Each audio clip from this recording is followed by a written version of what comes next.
Ben tek kaldığımda sürekli vesvese oluyorum. Sürekli kötü şeyler düşünüyorum. Bu durumdan nasıl kurtulabilirim demiş. Felak ve Nas surelerini dilinden düşürmesin. Çünkü اَلَّذ۪ي يُوَسْوِسُ ف۪ي صُدُورِ النَّاسِ diye geçiyor ayet-i kerimede.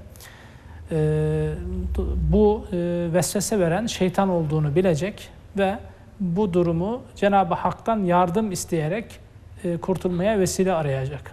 Evet. Şayet kendisi çıkamıyorsa bu vesvese halinden kurtulmak için psikolojik destek alacak. Bugün bizim en fazla karşılaştığımız soru türlerinden birisi bu vesvesedir. Evet, maalesef toplumumuzda bir hastalık haline geldi. Bazen bu temizlik olarak ortaya çıkar. Bazen ibadet yapılırken ortaya çıkar. Şeytan bizimle oynar tabiri caizse. Siz abdesti alırsınız, abdestin oldu mu olmadı mı?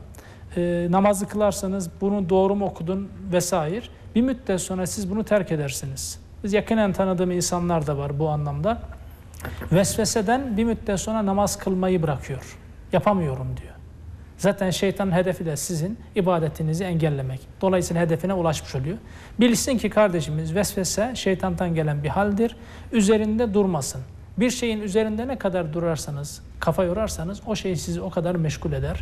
Bu unutursanız o bakarsınız ki dağılmış gitmiş o duygu düşünce.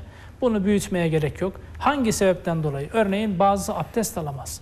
Guslüm oldu mu olmadı mı diye saatlerce gusül abdesti almak için gayret gösterir gibi. Abdest alamaz vesaire.